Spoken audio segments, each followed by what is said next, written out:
Right now we go on with this story. Gauteng Premier Panyaza Lesufi will be visiting the site of this morning's gas tanker explosion in Boksburg. At least 8 people were killed and several others critically injured.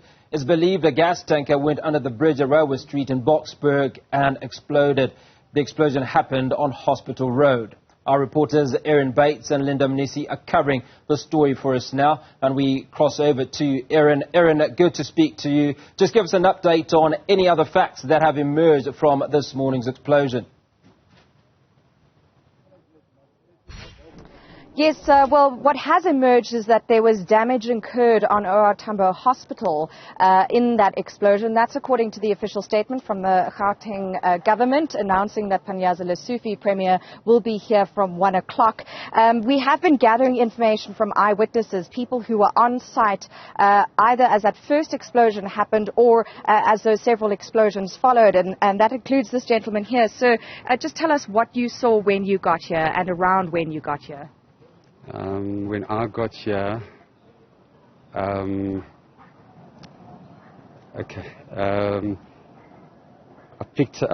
opened the back of my car and I put a guy behind in my car.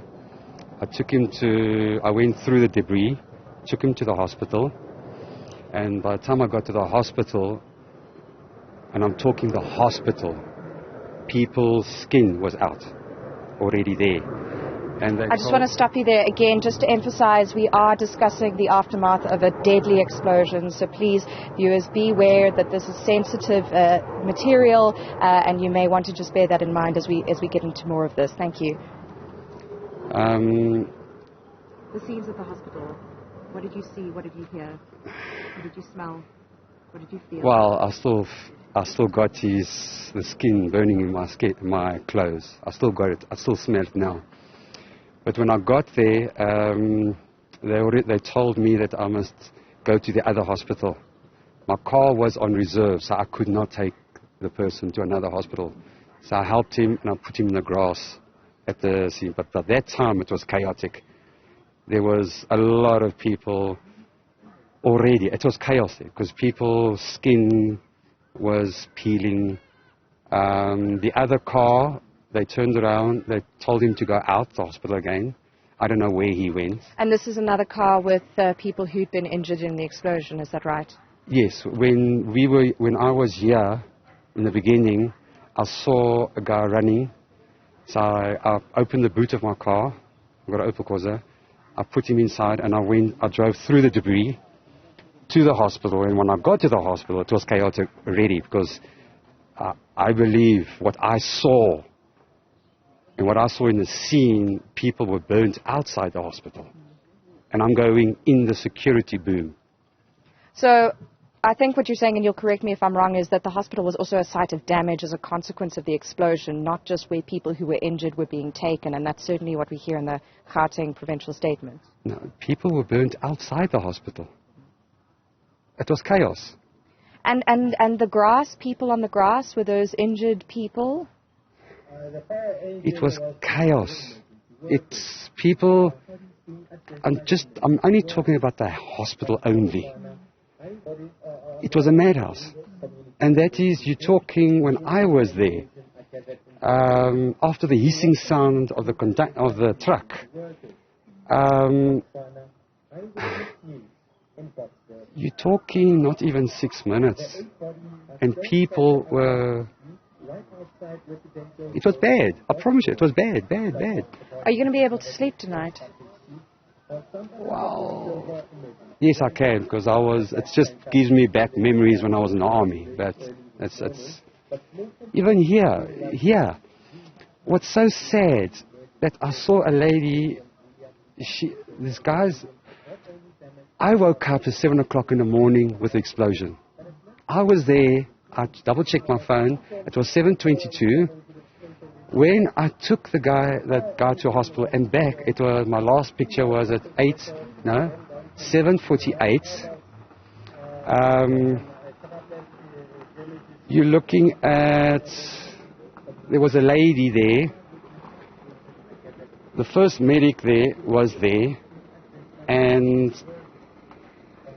they walked away from her because they couldn't help her anymore. Because I'm trying my best not to be graphic, but it was bad. Parts. People were all over the place. Let me try and be nice.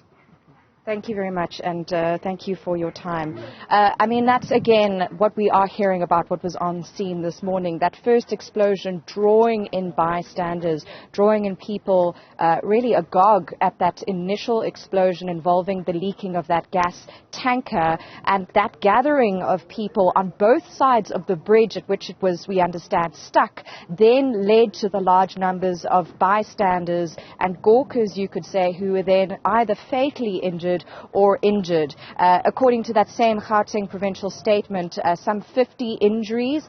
Some details about the tanker have also emerged, that it was either destined to or coming from the Free State. And I understand that some of the officials linked to the gas company were here earlier. I did speak to one of their representatives, her saying there's no statement for now, no comment for now.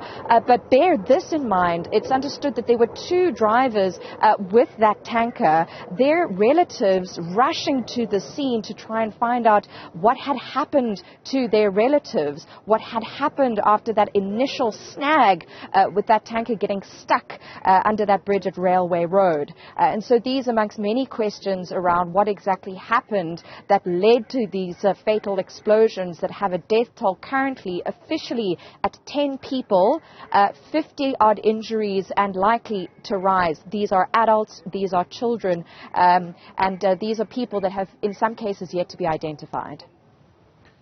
Now, Erin, what's clear is that the radius of the impact of this explosion is absolutely incredible if you think about it, certainly from what the last eyewitness account relates to.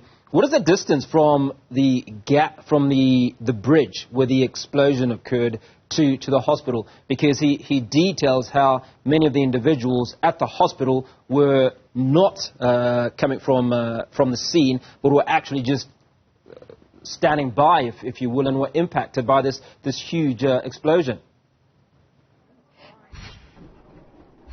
Yes, well, we are in fact on Hospital Street. I'm not sure of the meters or the kilometers involved in the distance. AJ is actually pointing right next to me to this very wall. And so understood then that this is the hospital right beside us, which makes good sense considering the name of the road.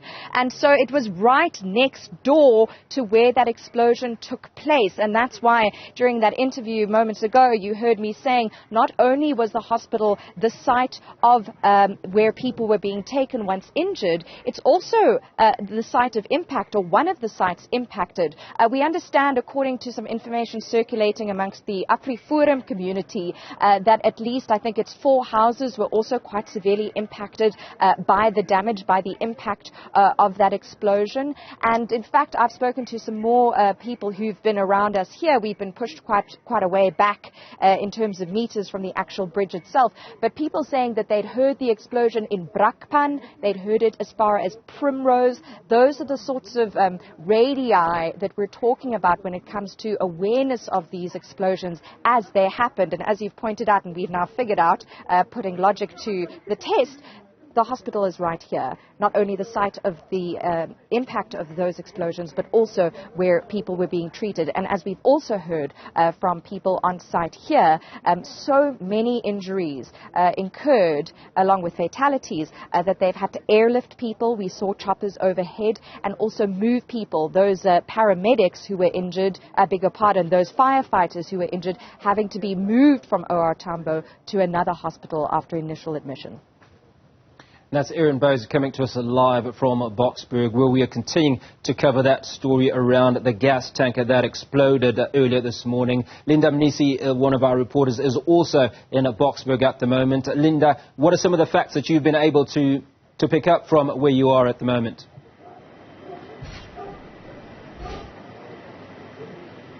Well, Hugo, from where I'm standing, part of what we've been witnessing here has been a lot of frustrated family members who would have liked to enter the scene and try to identify their loved ones who they believe could have been affected in that particular explosion. One of the ladies that I spoke to here says her sister lives just the next street from where we're standing, very much close to that bridge where the explosion happened, and she says she hasn't heard from her and is quite concerned because she's 9 months pregnant and has a 5-year-old child. So she's been here this morning waiting to hear anything from the police, but as things stand, they will not be allowed, Hugo, to come into the scene to try and identify any body. We're told at this moment that nobody can enter because even the forensic pathologists will be coming any moment from now to come and try and take visuals of what is happening. From the description that we got from the people who are trying to keep the crowds away from here, what they're telling us is that the body parts scattered everywhere on this particular road. Therefore, they cannot allow anybody to come, even with the family members that are so desperately wanting to identify their loved ones. They cannot allow them to go into that particular area. It's understood that there is a command center that may be now established to try and help the family members of those who may have died or even, taken to hospital to try and find those numbers.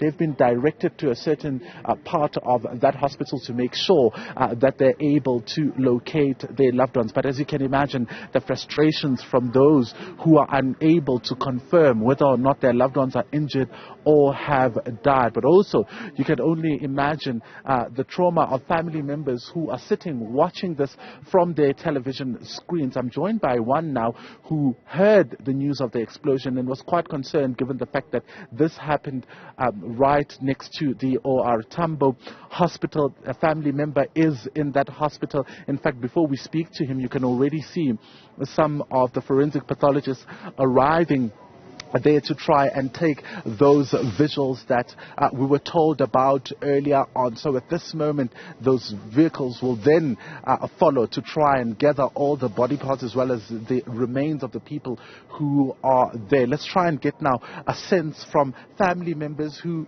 understand that their family members are in hospital, not necessarily linked to this incident, but quite concerned given the fact that this explosion was massive and really affected quite a number of houses as well as the infrastructure, but also led to many deaths. Thank you so much for your time. I want to get a sense from you. I mean, you left your house coming to check the situation right now. How did you hear about this incident? I heard about the incident through the internet when you tried to call the hospital. So just come to check if my brother is okay. So he just worried. Every family member is worried. Yeah.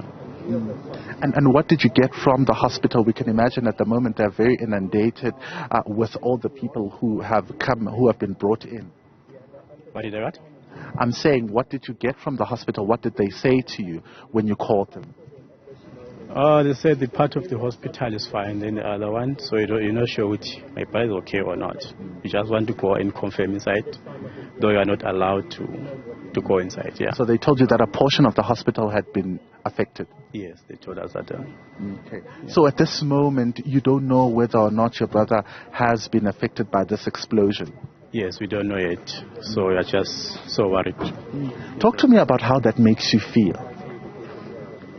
I don't know how to say, but I just want to see him. Yeah, just want to see him. Just to make sure that he's okay. Okay, yeah. Okay, give us your name and surname. My name is Mafu.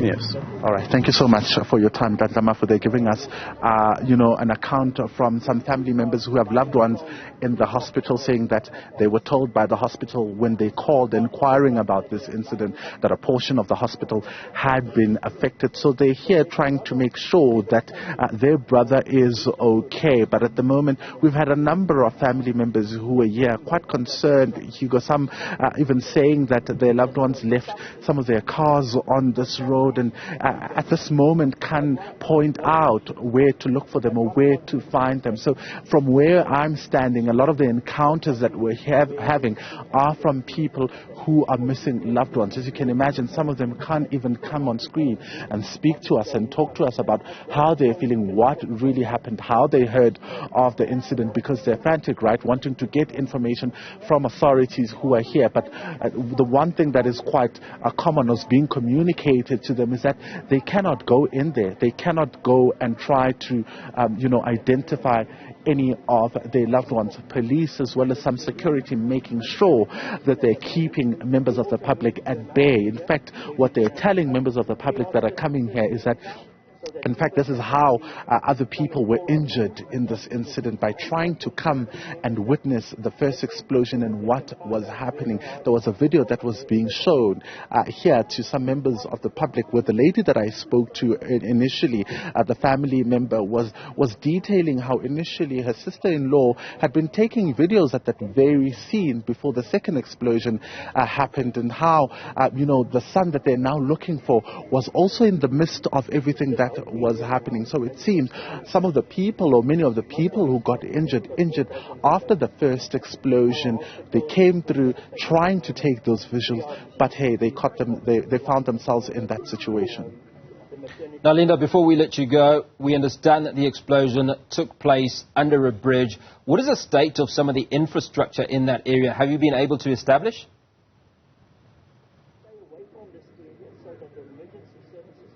Well, we're able to see quite a number of things. I mean, from the distance where we were standing, the railway obviously, completely affected by this explosion. If you look at the rail tracks, even tilted to some extent. If you walk just a few meters down this road, that's where you actually get to see the bridge. We're on the other side of the bridge, and from the initial parts of where that bridge starts, you can see from the ground up, the debris as a result of that explosion. But not only that, you go further down on top of that bridge, just next to the railway, there is a street where the number of residents who were affected there you see even the road itself being severely affected by what happened this morning. So paramedics also on the other side trying to make sure that everyone is in fact fine. But we also remember, this is a residential